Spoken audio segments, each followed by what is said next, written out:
ಶ್ರೀ ಗುರುಭ್ಯೋ ನಮಃ ಸರ್ವ ದೇವತಾಭ್ಯೋ ನಮಃ. ಪ್ರಿಯ ವೀಕ್ಷಕರೇ, ನಾನು ನಿಮ್ಮ ಜ್ಯೋತಿಷಿ ನಾಗರಾಜ್ ಮಾತನಾಡುವಂಥದ್ದು. ಈ ದಿನ ಜ್ಯೋತಿಷ್ಯ ಶಾಸ್ತ್ರ ಸಂಬಂಧಿತ ವಿಚಾರ. ಈ ಜ್ಯೋತಿಷ್ಯ ಶಾಸ್ತ್ರದಲ್ಲಿ ದ್ವಾದಶ ರಾಶಿ ಹಾಗೂ 27 ನಕ್ಷತ್ರಗಳಲ್ಲಿ ಪ್ರಥಮವಾಗಿ ಮೇಷ ರಾಶಿಯಿಂದ ಬರುತ್ತೆ. ಈ ಮೇಷ ರಾಶಿಯ ಅಧಿಪತಿ ಕುಜನಾಗಿರುತ್ತಾನೆ. ಈ ಮೇಷ ರಾಶಿಯಲ್ಲಿ 3 ನಕ್ಷತ್ರಗಳು ಇರ್ತವೆ. ಮೊದಲಿಗೆ ಅಶ್ವಿನಿ ನಕ್ಷತ್ರ, ಭರಣಿ ನಕ್ಷತ್ರ ಹಾಗೂ ಕೃತಿಕಾ ನಕ್ಷತ್ರ. ನಿಮ್ಮ ಜನ್ಮ ನಕ್ಷತ್ರ ಅಶ್ವಿನಿ ನಕ್ಷತ್ರ ಆಗಿದ್ದರೆ ಈ ಅಶ್ವಿನಿ ನಕ್ಷತ್ರದ ಅಧಿಪತಿ ಕೇತು ಆಗಿರುವುದರಿಂದ ನಿಮ್ಮ ಜಾತಕದಲ್ಲಿ ಕೇತು ದಶೆಯಿಂದ ನಿಮ್ಮ ಜೀವನ ಪ್ರಾರಂಭ ಆಗುತ್ತದೆ.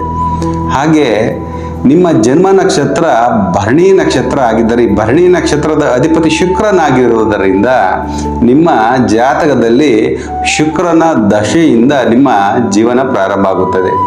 ಹಾಗೆ ನಿಮ್ಮ ಜನ್ಮ ನಕ್ಷತ್ರ ಕೃತಿಕಾ ನಕ್ಷತ್ರ ಆಗಿದ್ದರೆ ಈ ಕೃತಿಕಾ ನಕ್ಷತ್ರದ ಅಧಿಪತಿ ರವಿ ಆಗಿರುವುದರಿಂದ ನಿಮ್ಮ ಜಾತಕದಲ್ಲಿ ರವಿಯ ದಶೆಯಿಂದ ನಿಮ್ಮ ಜೀವನ ಪ್ರಾರಂಭ ಆಗುತ್ತದೆ.